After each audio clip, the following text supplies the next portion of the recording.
Greetings from Research Triangle region of North Carolina and Silicon Valley in California. This is Content Evolution NuWorld. Delighted to have you with us. I'm here, Kevin Clark, your co-host, with Mike McGuire out on the West Coast. Mike, early morning, we were complaining about how cold it is around here. Or is it temperate where you are? Fairly normal for early morning in this part of the Pacific Northwest. Yeah, it's about 50. I do happen to have a friend from Hawaii over who is completely bundled up with down comforter, hoodie, boots, because as anybody who knows people who live in Hawaii, once it gets below 72 degrees, they consider that frigid. So he's bundled up in the living room. All right, very good. Well, we're going to heat things up here with our guest speaker, Dilip Bhatia, and Dilip is a senior executive at Lenovo. I've known Dilip ever since he joined the team as a new ThinkPad product manager, right? Eons ago, right? When the team was still at IBM, and has successfully done quite a few remarkable things. We'll talk about some of them in a moment.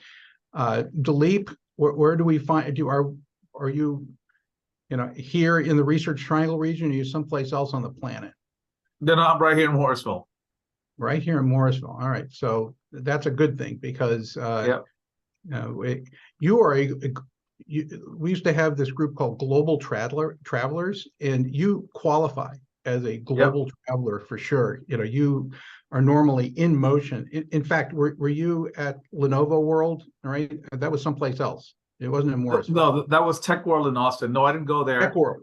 Tech World in Austin. No, I didn't go there. We have plenty of folks out there. But next week, I'm actually meeting with our top European distributors in Milan. So I have some meetings out there. So a little bit of travel next week. All right, but it's not too bad. So Dilip is one of the people on the planet who actually has the title, Chief Experience Officer or Chief Customer Officer. Which one is it? Experience.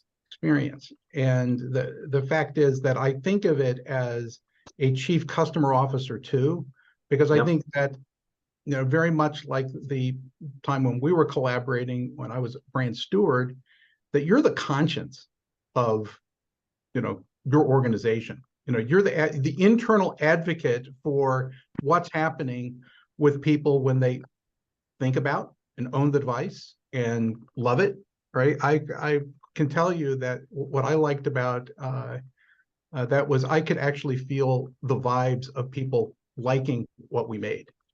Are you still feeling that? Yeah, absolutely. Right. I mean, that's like a second paycheck, that love. Yep, exactly. Till to this day, a lot of people, I'll see them walking around with their ThinkPads or X1 Carbons, and just always wonderful to hear great stories. And lately you hear a lot from gamers too, how they love some of our gaming products. So we're getting a lot of great traction, a lot of growth in that part of the business too. So that's Legion, right? That's your brand for gamers, and so they're Legion, and I would imagine machines where you can overclock the processor and just really go to town if you're plugged into the wall. What are the Legion portables like?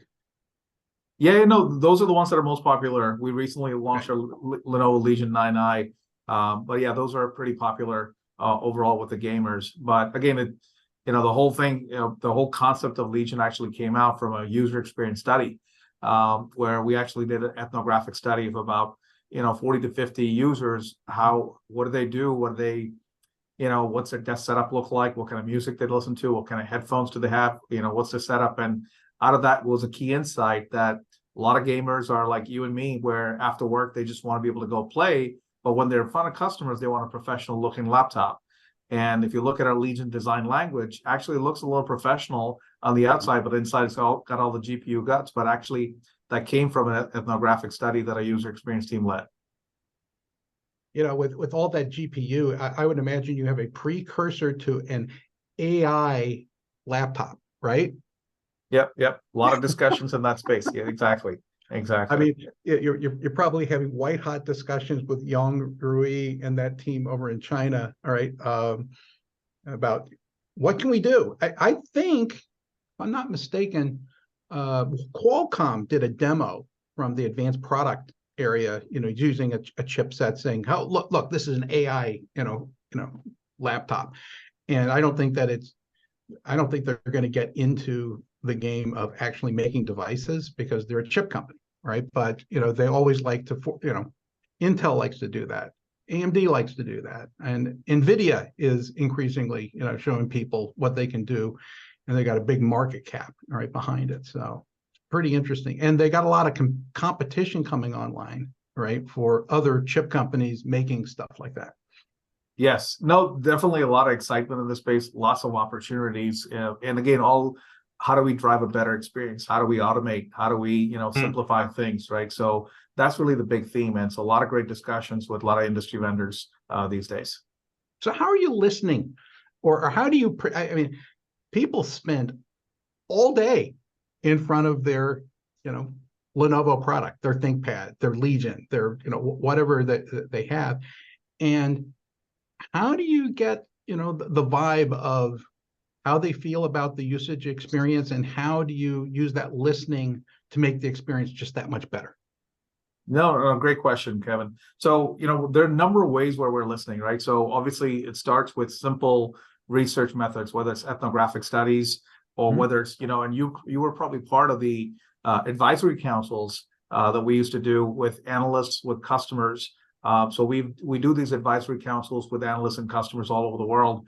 And we're sharing with them long-term roadmaps. And here you've got Fortune 500 companies giving you feedback. In fact, before I launched our iconic ThinkPad X1 Carbon, we actually sat down with a lot of our customers and say, hey, for $1,000 premium notebook, what is it that you really care about? And honestly, a lot of that fed into our X1 Carbon launch when we did launch that in 2012 timeframe. So obviously you can directly talk to customers and get their feedback, but we're also doing, we have these panel of customers where you have a small business panel, large enterprise panel, gamer panel, consumer panel, right? Premium consumers, where our product managers can go to them anytime and ask for feedback. Hey, I'm thinking of introducing this feature.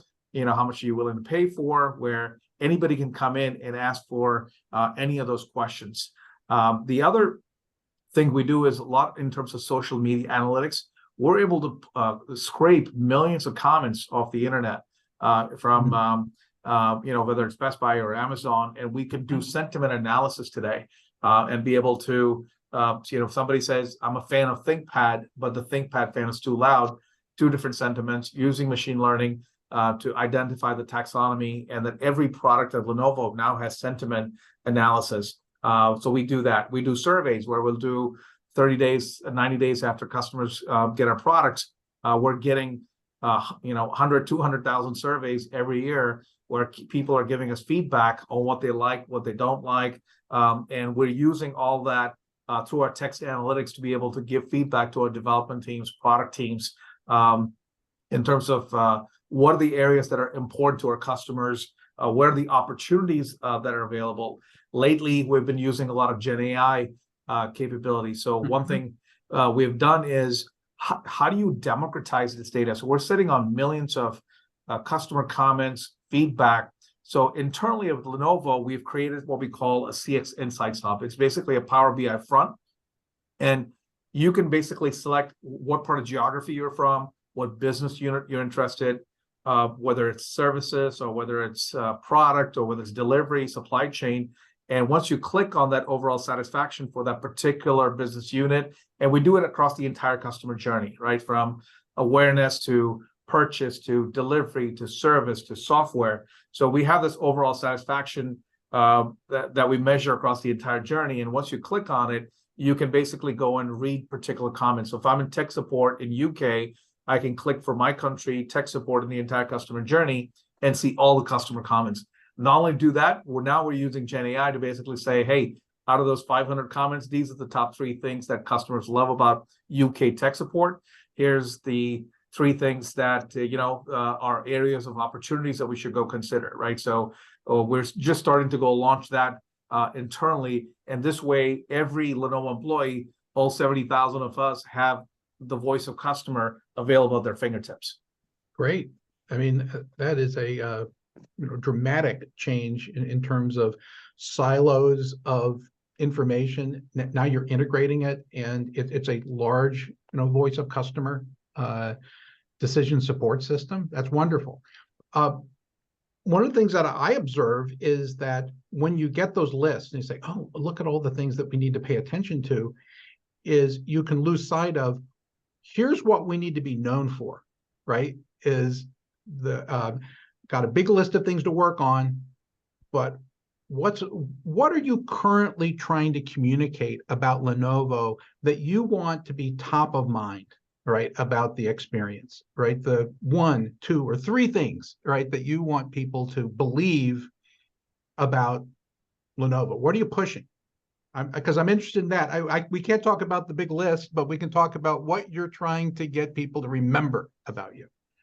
Yeah, so again, Lenovo, obviously, as you know, Kevin, right, we're multiple business units. So whether it's our PC group, and within the PC group, we've got our ThinkPads. So again, depending on the customer that you're trying to go after, right? So if it's from a gaming perspective, right, Legion as an example, look, we've got the best gaming devices in the marketplace, bar none. If you're most of the customers today, we're trying to position Lenovo as a solutions provider, right? So a huge amount of focus on driving services and solutions, looking at, so instead of basically focusing on devices traditionally, which is what we've done, hey, how many ThinkPads would you like today? Now it's like, let me understand, your entire life cycle. What are some of your pain points? What services can we go provide?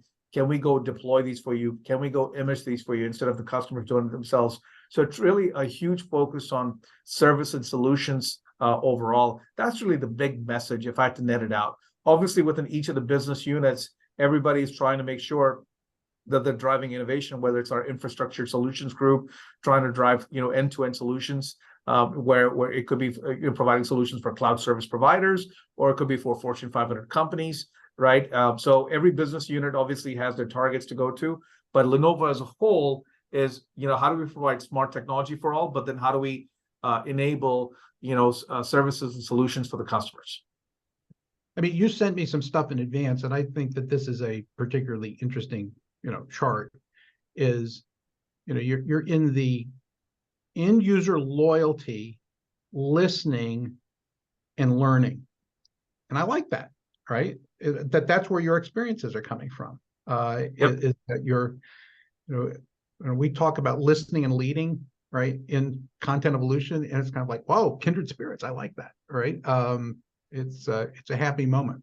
I'm going to get Mike McGuire in for us. Mike, this must feel like old home week to you. It does. This is old home week as far as the ThinkPad team and my history with the ThinkPad team. Dilip, it's great to see you.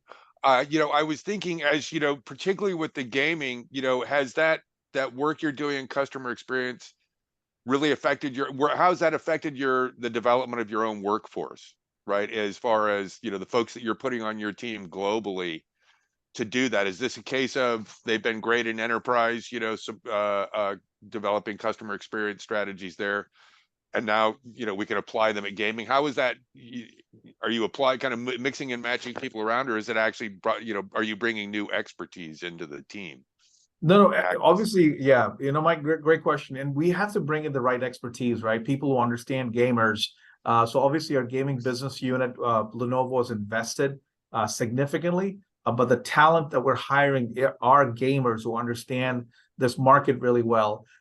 In my case, obviously, I run the user, just to set the stage, right? The Lenovo Experience Group that I've set up, it's basically our customer experience organization, our user experience organization. It's our channel partner digital experience. It's also our sales digital experience. And then lastly, kind of the employee experience around all the tools that we have, right? So with all the different teams that I was managing, I felt like it made sense to put it under the experience umbrella. So just coming back to the gaming topic, even within our user experience team, we've hired gamers who specialize in user experience, right? So we recently announced the Legion Go, the handheld gaming device maybe a month ago or two ago. And a lot of those insights came from the user experience team, where we went and talked to probably a couple thousand people in multiple different countries. But all that work was led by people who understand the gaming market really well. What are some of the pain points, right? So you have to go do that. Yeah. Can you imagine Lenovo at some point, building, Lenovo gamer stadium, right? Because we're beginning to see that happen, right? If they're beginning to appear, would that be a useful, extension of your brand franchise to be physically involved in bringing those people together? I think, again, I'm not 100% on some of the marketing activities that our teams are doing, but I know our gaming team is sponsoring a lot of these activities, the gaming shows, the face-offs. So we're definitely investing a lot in that space. Well, I'm trying to get you to think, beyond it as a marketing activity. I'd like to see that as a new revenue stream. What if you could have NFL kind of money coming in, right? Because absolutely, you have a franchise position in the actual interactions and the event. I just think that's kind of a natural with your Legion brand. Mike, you were on the industry advisory council when I was running it, right? Correct. Okay, so were you ever exposed to the marketing advisory board, or were you just doing industry? I had a couple of sessions, I think, with the marketing advisory board, but I think it was more like as a guest on a couple of. I'm trying to recollect who was on what. All right, but you had a couple of runs through. One was at Gartner, but the other was you were with somebody else before that, right? It was DataQuest. It was the company that existed, and then Gartner purchased them in 1997. Yeah, 95. Excuse me. So they're still running strong, Dilip. So they are, yeah. No, we recently had the advisory council. So when I did run marketing, I used to run a lot of the advisory councils. Right. So recently we did have one in industry advisory council just in the last couple of weeks also. So it's running strong. We certainly value that a ton, right? Because it just gives us an outside-in perspective. And a lot of these analysts, Mike, like yourself, obviously, we're getting a lot of insights because you're spending time with the other customers and vendors and a lot of great insights. So we definitely valued that. And then, Kevin, that tradition's continued, right, for all these years. But then besides the analyst council, the customer advisory councils, this is where we're getting direct feedback from customers and where we kind of bear our souls 3-year roadmaps, right, where we're trying to go. And they've become massive. In fact, I was in Milan in June, forget now which town I was, somewhere in Europe. I think it was Barcelona. And where we had close to 100 customers representing our infrastructure solutions group, our PC group, all right? And what a fantastic opportunity to get their feedback. Too often with these advisory councils, and as you guys know, we've got to be listening more so than we're talking, right? And that's the feedback we typically get at least at Lenovo. A lot of our executives are in the listening mode, right? Just learning from them. And typically when I go to these advisory councils, I'll always start off with, hey, last year you kind of told us these things, right? And we can do X number of things. These are the things that we couldn't do, and here are the reasons why. And we see these customers come year after year after year. Some of these Fortune 500 companies have been coming to these advisory councils for 10 years, 12 years, back to back, right? Because they value it and they feel like they have a hand in developing our product roadmaps. Yeah, I think in the industry side, that Tim Beharin currently holds the charter member and still present, right? He still comes. He still is. I know he's still active in our advisory councils. He's remodeling a condo in Hawaii right now, right? He's offshore, but good for him, right? I'm glad to see Tim and Bonnie, having a place over there. So, how do you listen to 100 people? How do you, I know how to do it with 18 people. I don't know how to do it with 100 people. That sounds like you've got something else going on. Are you using tech? What is it? No. So Kevin, these are not all 100 people. I mean, obviously we'll have a plenary session where we talk about Lenovo and so on, but really the bulk of the session, which is really 80, 75, 80% of the event, there are multiple work streams, right? So that could be a session where you have a ThinkPad roadmap. There's a services event. There's a server. There's, storage group. So you have multiple, workshops, right? Where you could have like 15, 20 different workshops, and then the customers come in and pick a workshop to go to, right? So at any given time, you have no more than 10, 15, 20 in any one of these places. Dipping back into Mike's experience and Mike, do you remember, when they'd show a product roadmap, and there'd be this huddle in the bar, and then the next morning say, we changed the roadmap, right? And that would have taken months through, what was the IPMT system, the integrated product marketing team system. And because we had the whole senior team together, they could make a decision and report back the next day. You know what? You didn't like that product. It's off the roadmap. We just saved, $1 million in development expense. Thank you. Right. You remember those, Mike? Oh no, I've witnessed a couple of those. And that, that I was curious, Dilip, is that, I understand you have these kind of multiple tracks going, but is that kind of an ongoing virtual kind of a meeting or setup that you're working with? Because again, with the very different demographics of the different buyers that Lenovo has across different product lines, that would seem to be unwieldy. Are you also kind of doing kind of the periodic virtual check-ins with folks? Yeah. So I would imagine that's in folks like Tim Beharon as kind of traditional analysts, but also the growing cast of influencers, right? I would imagine, especially in the gaming world. I don't know how many I guess, is Tim a corporate buying influencer now, or is he still just an analyst? He's on the analyst side, right? And typically our product teams obviously are engaging the analysts on a regular basis, right? So it's a matter of picking up the phone and saying, Tim, I'm thinking about this. What are your thoughts, right? So we do this with the analysts all the time. In fact, Steve Kleinheinz, you probably remember from Gartner days, he's still around. Right. So I know our product teams are still leveraging him for a lot of the insights from the analyst councils. But one other big area where we get a ton of customers, we're getting a lot of customers coming to our briefing center in Morrisville, in Beijing, where we're getting a lot of great feedback from there directly, where we're doing all-day sessions with individual customers, or we'll bring in a group of customers together, right? And then a lot of our product managers know a lot of the customers. So having those Zoom calls, right? I'm a PEP executive where I'm a sponsor for McKinsey as an example. And, twice a year, I'll get on calls with them and get their feedback on our product roadmaps, and they're giving me direct feedback overall for how our business is doing. So those conversations are crucial and critical, for our success going forward. Yeah. Got it. 100%. The most surprising one of those relationships was, arriving at a meeting one time and getting an award from NASA, from the astronauts office, for helping them with, the stuff that was on orbit. And they still use the ThinkPads that we gave them that were converted on the International Space Station. They don't degrade very much in zero gravity, right? So they're doing good stuff. It's great. So I'm going to open up to some questions, right, from the group, and we've had some background conversation. Let me ask Jim Sporer. Jim, why don't you come in here? Where are you? You available? Yeah, and now you can see why I sometimes turn off my camera. Well, I mean, we welcome your cat, right?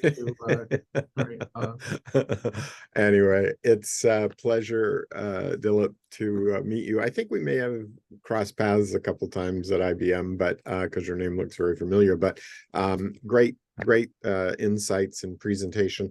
I'll just say an emotional feeling I got listening to you is some of my best memories of the good stuff about the old days of IBM live on in the culture at Lenovo. So I'm really delighted to hear that. It really brought back some good memories of some good processes that really made a big difference to our customers. So thank you for that. I think I'll stop there, Kevin. Jim, I just have a question. The work that you're currently doing with IZIP, right? It seems to me that some of the processes that Dilip is discussing, right, in terms of end-to-end listening, would be interesting to this. By the way, I'm sorry, acronym, right? We're in acronym land, right? International Society of Service Innovation Professionals, ISIP. Okay. A lot of different companies are in there. Jim recently asked me to join, and it's a pretty interesting group. But I think that what you're describing as a listening to the world system and integrating your data end to end, would be an interesting topic for them. All right. Absolutely. And whether it's you delivering it or somebody from, market research or, ergonomics, or I know a lot of that stuff reports into you. That would be a good topic for this other group. Absolutely. Yeah. And share. And I invite anybody on this call. We invite blogs for the IZIP website. So if you don't know the website, I'll just put it into the chat right now. And thank you, Kevin, for becoming an ambassador. There'll be a press release on that in 2024, but internally everybody knows Kevin's an ambassador. But yeah, so here's a challenge I'll give you all if you want to help us with a blog post. So if you type into your favorite search engine, Service Innovation Professional, we come up #1 pretty reliably. If you type in Service Innovation, which has a gazillion different meanings to a gazillion different people, we come up not even in the top 20, like 21, 22, 23. Our goal for 2024 is to at least come up in the top 20 and maybe in the top 10. And I think that's a doable goal. But to get there, we're inviting, thought leaders like all of you on this call to create a blog post that's service innovation and, customer experience, service innovation with content evolution, any preposition you want, but service innovation in this, to try to celebrate the many perspectives on service innovation, because there are many perspectives out there, and we don't want to narrowly define it as customer engagement like some organizations do, or broaden it, or just anything. We want to have a diversity. So that's a little plug for IZIP, and the link is there. And again, Dilip, I really enjoyed listening to you. It was a pleasant morning experience. I got a lot of good energy out of good memories as well. Yeah, and great insights. It's early morning for Jim. We have some other people who have their hands up. I'm going to call on those in just a second. Dilip, 50th anniversary of the internet is happening in 2024, right? Doesn't seem like we kind of grew up with it. It's in the air. It's in the fabric of reality now. But any thoughts about what the internet represents in terms of the things that Lenovo makes, right? It's kind of a backbone of you wouldn't have the kind of business you have right now if the internet hadn't manifest, right? Obviously, yep. No, we all have benefited. Obviously, everyone's benefited, right? I mean, I look at my father, and I look at my, some of my uncles and aunts, and it's hard to imagine them doing what they're doing today, 10, 20 years ago, right? Even forget that. So no, it's had a huge impact on the entire industry. I mean, it's hard to put that in words, right? The amount of revenue and amount of, the offshoots and all the companies that have, it's just hard to put words to the impact it's touched so many people around the world, and the number of industries, number of companies, the number of, that it has generated, right? So, and obviously Lenovo's been a huge part of it. And we continue to, focus on how do we provide smarter technology for all. In fact, just recently, yes, the all part, we heard from Laptop Magazine yesterday that, our service is like one of the top service vendors in the US. And what Laptop Magazine specifically called out for the fact was the top two vendors were only focused on premium devices, and Lenovo truly was focused on the all part, right? Having that. So Lenovo's definitely benefited, and we continue to go, reach newer heights with all the services and solutions that Lenovo has to provide. Yeah, I mean, you guys, all of your larger customer base was slingshot into the future because of COVID, right? And you guys, a lot of the PC industry benefited from, a lot of sales, a lot of people needing to do stuff online instead of in person. All right, I see Andrea Goldberg's hand is up. Andrea, let me have you join us. Okay, hi.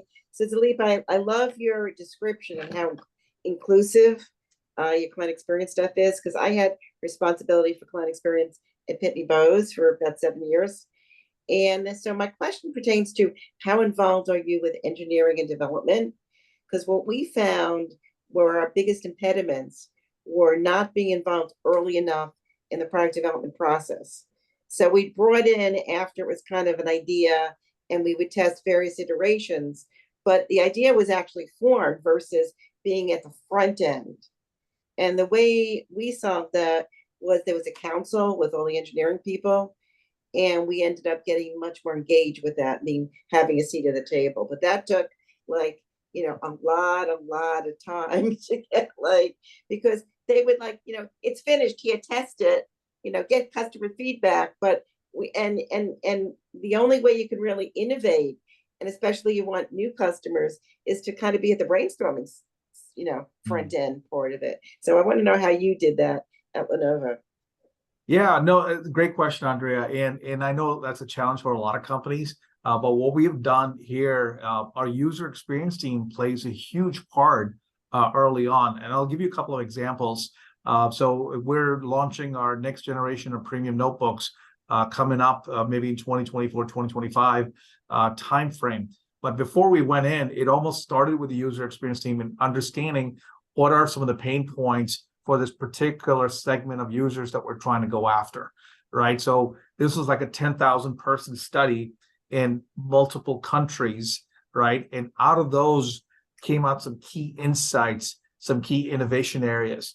And that's where we brought in our development teams, our product teams, our user experience teams, all coming together, looking at the data, looking at the research, and aligning before they even develop the product, before they even start developing. Yep, these are the 5 things we're going to go focus on, and everybody was on board, right? And now then it's just execution, right? Same thing with Legion Go that we just launched, maybe 2 months ago, but that started with research from our user experience organization to understand who's our target market, who's the target customer that we're trying to go after, and out of that research came a lot of insights. And when you're doing that, there's a lot of mock-ups and ideas and concepts that you're bringing in front of them, doing a lot of A/B testing, conjoint analysis, all that work, but all that is shared with the teams, right? So that's just 2 examples that I can give you how we're engaging our development teams. In fact, a lot of the work that I talked about in terms of the listening part, how we are democratizing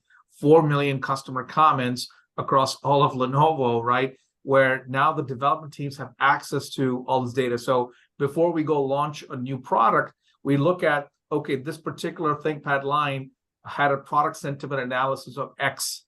How are we going to go improve it to Y? Well, in order to improve, we can do regression analysis. We provide all that data. If you go focus, here's the #1 area that they're focused on, pain point number 2, number 3, so that the development teams, product teams have to come up with a plan before they go launch the next product, right? So we're taking all those insights into developing the next generation of products. So lots of good ideas. I even remember when I used to do these customer advisory councils, and the X1 carpet is a good example, where I would have our product teams, our customers actually give them a sheet of paper and basically say, if you had to launch a premium notebook, right, here's the price point.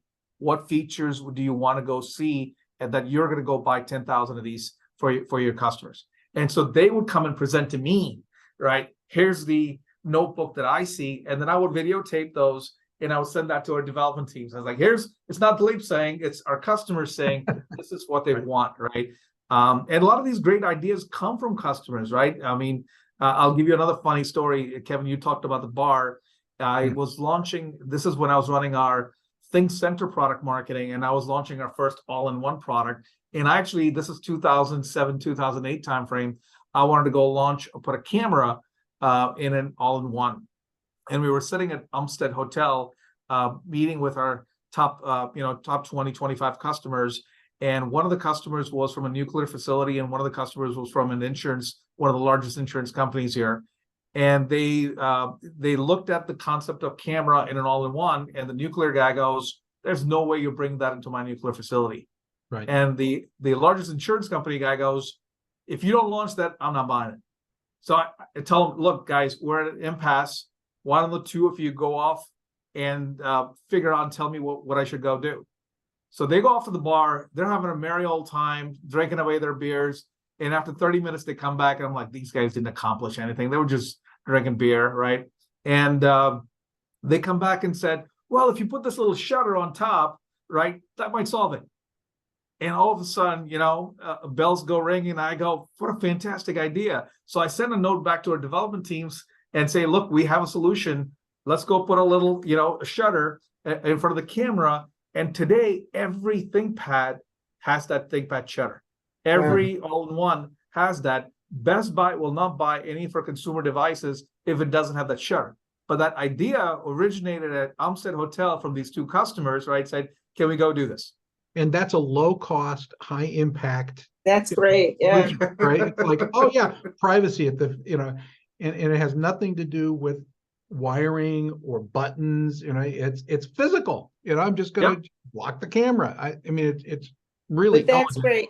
And I submit to you, Dilip, is not every company has that close relationship with development and engineering. I think that's why you've been so successful. Because from my experience, a lot of times those guys, like, we don't need your help till later. Yeah, we'll test the product later, So congratulations on getting that total integration, because that's not easy to do. Yeah, no, it's not. And I'll really tell you, Andre, it really starts at the top, right? Our CEO, YY, right, he's truly believed in customer experience. I mean, the only reason I have this role is because I was very loud about some of our experiences, and YY goes, "Why don't you go run it for the company?" Right? So I'm like, "Okay, thank you. So be careful what you complain about," right? But the interesting thing he did was he basically said, "Lee, go create KPIs, right? Key performance indicators for each business unit. And if they hit those customer experience KPIs, 10% of their bonus comes out if we hit those KPIs."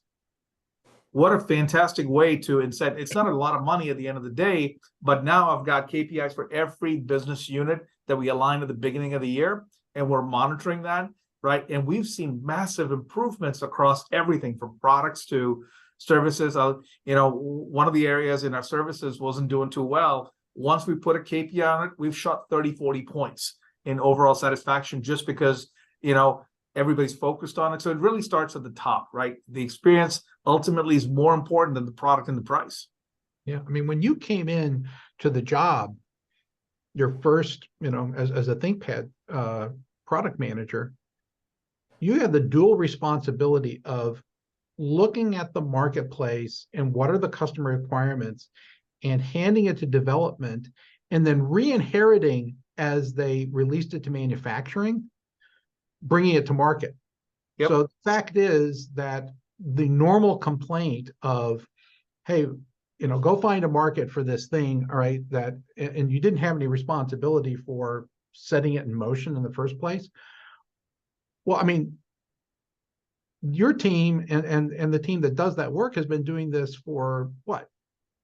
25 years, 30 years. Yep. I mean, it's like, you're going to re-inherit this, right, in about 18 months, right? So get the specs right, because you can't complain, right, when we make it, right, that there are no customers for it because you told us what to make, right? Yep, exactly. And so I think that is an elegant, process, right? It's even better when you leave the person in the job. They say you can't move to another job until what you send into development, you successfully take it to market. Yep. Exactly. I don't know how much that sticks these days, but it was pretty good, right, in its day. No, and it continues, Kevin. It continues, right? We've got a lot of institutional knowledge, both in our development teams, product teams, marketing team. So all that continues. All right, Absolutely. great. I see Mark Prinsky has his hand up. Mark, let me have you join our conversation.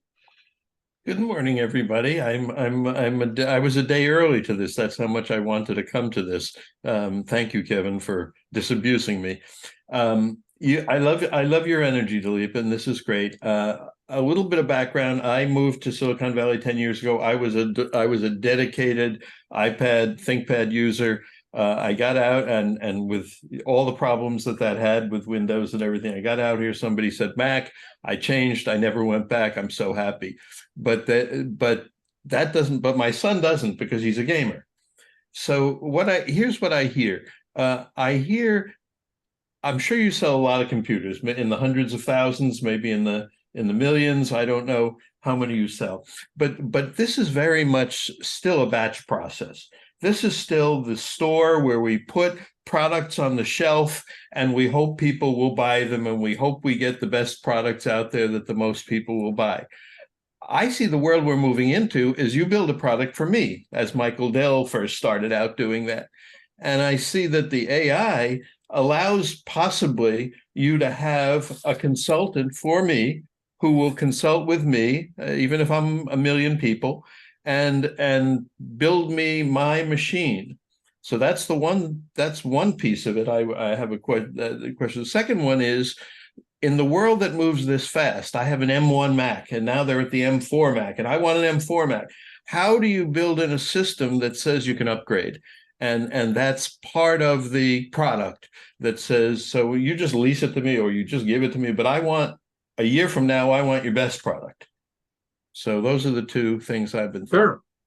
Yeah, no. So the first question, today we do offer customized capability for our end users, small business partners, large enterprise customers, where they have dedicated portals. You can come in and customize however you want it, and it gets shipped to your place, whenever you want it, right? So a large enterprise can customize it, or a gamer can come into our Lenovo.com and say, this is the device I want, and we get it shipped, right? So that's already there. Now, we're trying to obviously get it smarter and smarter to know the user better, right? So there's a profile. We understand, personalization is the next big frontier for us, right? So how do we do that for not only individuals, but small businesses, but also large enterprise customers? So that certainly exists today.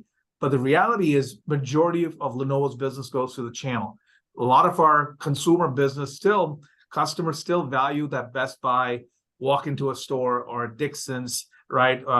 And be able to play with the device and get advice from our retailers and so on. A lot of small businesses still rely on our channel partners, the neighborhood shops, to be able to get advice. And they're looking for an end-to-end solution. Look, I want some networking, I want some, right? And this is where the channel certainly plays a big part. But we also have our own, support system. We're trying to go in an omni-channel way, where if you want to go talk to our channel partner, you have that, you want to come talk to us, we can go do that too, right? So that's number one. Number two, on the upgradability side, you'll start to see a lot of focus in this, especially in the space of circularity, right? We're already starting to look at, and a lot of these, European governments are driving this in terms of, how do I buy a product where I can go replace the battery at 3 years later?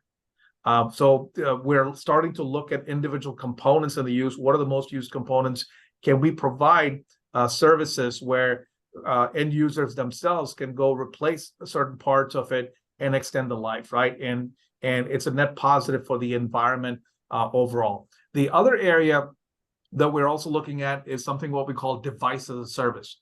Today, we have Fortune 500 customers who are basically saying, look, I'm going to enter a partnership. Lenovo, you take care of everything. You take care of imaging. You take care of deployment. I've got operations in, let's say, 100 different countries, right? And we're basically providing device as a service where we're responsible for maintenance. And then whatever the contract is, every 2 years or 3 years, they're getting a new device. We basically have certain commitments. So huge, we're starting to see a lot of interest where a lot of the customers don't want to be able to procure, manage, deploy, secure, and they're looking for partners like Lenovo and device as a service or infrastructure as a service. Internally within Lenovo, what we call TrueScale. We can scale this up and down. Tomorrow you're hiring, extra 100 people in your facility in Europe, we can upscale it. You're downsizing tomorrow and moving it from Europe to Brazil, and you want to expand in Brazil, we can go do that. So device as a service is specifically created for types of customers who want to basically automate and get new devices every few years. Thank you. Under the hood, when you do a teardown of what you build and what other manufacturers make, your devices are, at least the notebooks, are pretty modular under the hood, right? That there's a lot of large scale integration of things that would cause me to believe that you would probably be able to enter into modular computing more easily than some of your competitors, because you've got a head start on kind of thinking that way. That would be my observation about the future in that space. Yeah, it's interesting you bring that up, Kevin, right? Because historically, ThinkPad's been that way, right? You could self-service it, and do all sorts of stuff. And then as the pressure got to go thinner and thinner and thinner and thinner, things started getting a lot more integrated. Now with all the focus on environment and circularity, a lot of our customers are coming back and saying, look, what is your strategy, Lenovo, in doing these modular type of devices? So ton of focus at Lenovo in this space. Yeah. I think it's, there's a certain inevitability about, some of the things, even if it was just, tops and bottoms, right? That you would be able to, the most expensive component used to be the screen. It might still be the most expensive component. I don't know.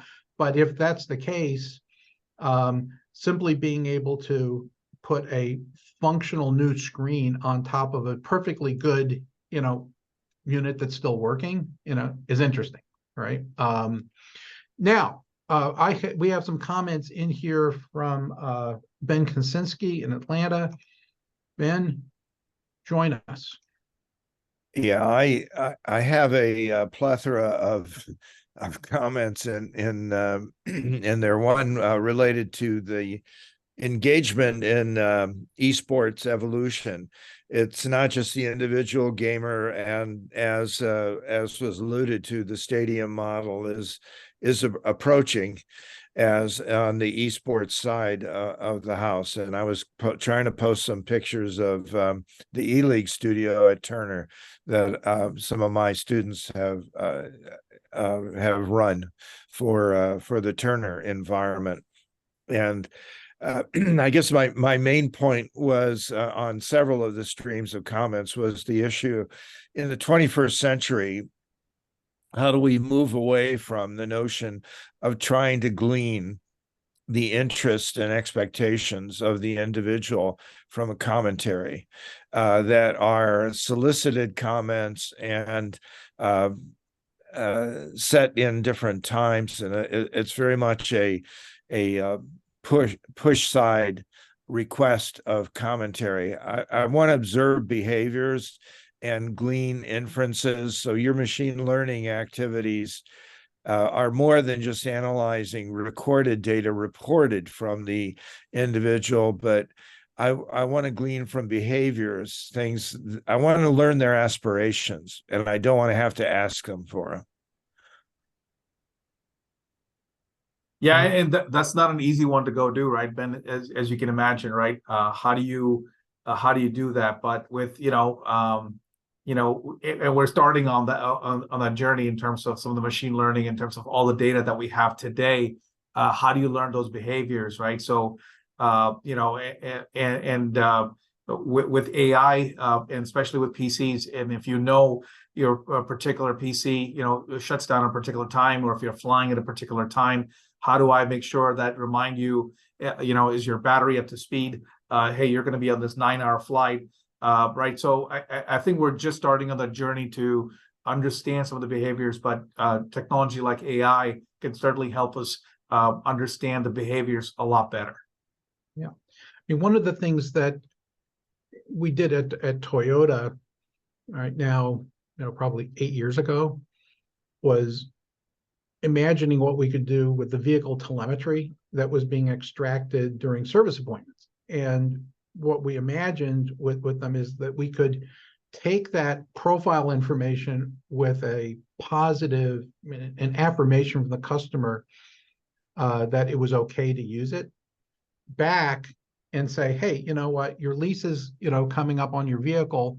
We know how you drive now, right? We're going to make a car for you, right? You don't have to come into the thing. We're going to give you, an idea of what we think we ought to make for you. And, we can build it and deliver it, and, it'll be ready, when your lease is up. Can you imagine being able to use, telemetry from, Lenovo products to do something similar, all right? To be able to say, hey, we know how you use a computer, all right? Don't buy off the shelf, all right? Don't even be promiscuous about thinking about another brand, all right? Because we know how you compute. Yeah. Is that anywhere on the radar? No, Kevin, here's the thing, right? So a lot of our businesses, as you can imagine, is B2B business. And in the B2B business space with all the privacy and all the security, Sure. no way, right? So there's no way we collect telemetry data, any of that stuff in that space, right? Now, but for individual, gamers or consumers who give us permission, right, to collect their data, anonymous, right, whatever, to be able to go do it. A lot of it we will do internally, right? So when we do our ThinkPad betas, we're starting to figure out, okay, internal, as long as we're not collecting PII or any of that information, and we understand how are they using their PCs to be able to make them smarter, more personalized for their environments. You could certainly go do that, but we just have to be very, very cognizant of all the privacy, security laws, overall. I mean, the White House executive order, the stuff that's happening in the UK right now, the 28 countries that have gathered to talk about, okay, what did they say? They said, there are two major things about AI that you probably don't want to do. One, connected to the internet. Oops, we already did that. Okay. Let it recursively improve itself. Oops, we're already doing that. So, okay, it's like the end is near. No, I don't think so. But there's a lot of attention being paid in this space, and clearly the EU is way ahead of what we're thinking about in terms of privacy, because they've been ahead, right, in internet privacy. Now they're applying it into this space. It's it's interesting because the trade-offs of what you could be able to do for customers if they were willing to share pieces of stuff the way that you do in medical environments, right, with HIPAA regulations, is, no, I don't really want to look at the patient record, but I would like to kind of understand from a community health point of view, what is the obesity, or what is the cardiac profile, or the pulmonary profile of this area, blah blah blah. So anyway, it's just interesting.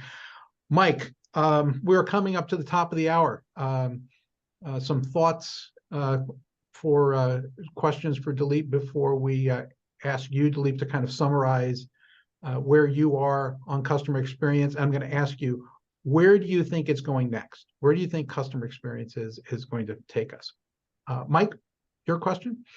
Yeah, Dilip, thank you again for all the time. This has been a really great update. I think that anticipatory kind of approach that that requires a certain amount of monitoring that Kevin brings up is terrific. But that's I think to some degree inevitable once we get across these issues about identity and privacy. As you look across that, do you see a particular industry, without naming clients, that you think is particular, whether it's financial services, others, that might be more ripe for that, or earlier adopter of that sort of an approach, that more kind of anticipatory, that requires some monitoring? Do you see a segment or an industry that's particularly ripe for that? Yeah, I don't have a good answer for you, Mike, but I think really, I think the place to start is with the consumer, small businesses. Obviously a lot easier there than some of the large enterprise companies or some of the verticals, right? There's ton of focus on security, privacy. So a lot of customers are very, very hesitant, just so that, right? So, and we know that when we, even ship out our ThinkPads, a lot of them put their own image on it. They don't even take our standard image, right? So they're so particular, and they have their own security software packages and so on that they go drive. So it's something, obviously in the interest of how do we go drive a better experience for them.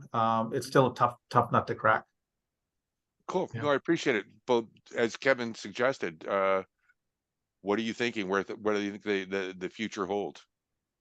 Yeah, I mean, to some of the conversations that we're already having, right? I think from experience standpoint, overall, I think the industry still has a long ways to go, right? In fact, I was having some discussions with Gartner recently. So yes, customer experience is ahead, but a lot of companies are starting to put a lot more focus on employee experience, right? And that's been kind of hasn't, a lot of companies haven't put a lot of focus on it. And I've been very much of the belief that employee experience and customer experience are two sides of the same coin, right? So we need to put a lot of focus on employee experience, driving that. So how do we drive a better customer, user, employee experience overall?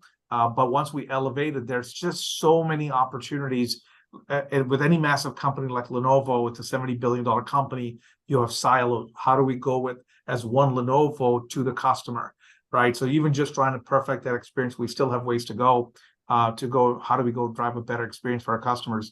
But to me, that personalization that we talked about, right, is going to be key. And using technologies like AI and so on, whether it's on the website, whether it's our services experience. And today we're starting to do that with some of the Gen AI, where I can go in and type in, hey, I'm going to go meet with this Fortune 500 customer. And immediately it gives me all the information, pulls data from all the different silos within Lenovo and says, hey, this customer has been buying so much. Here's their revenue profile.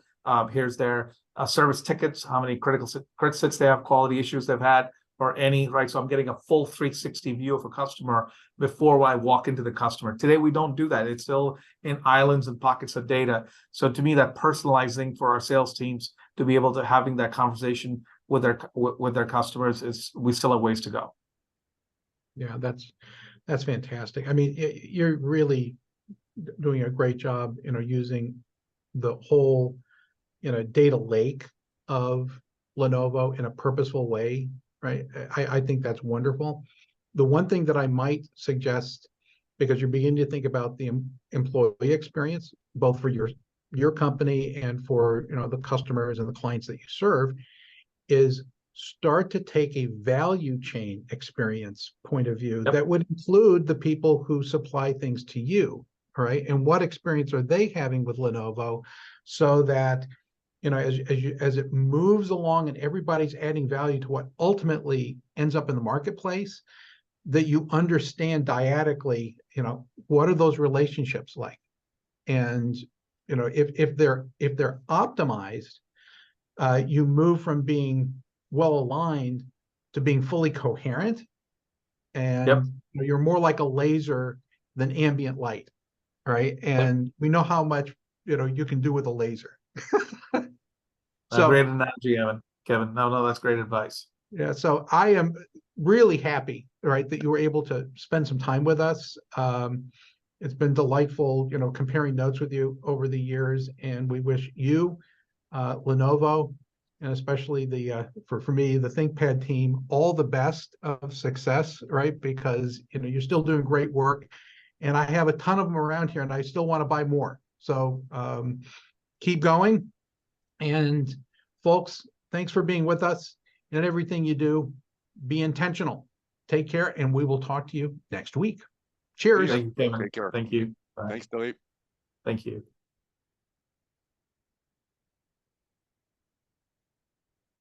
Okay.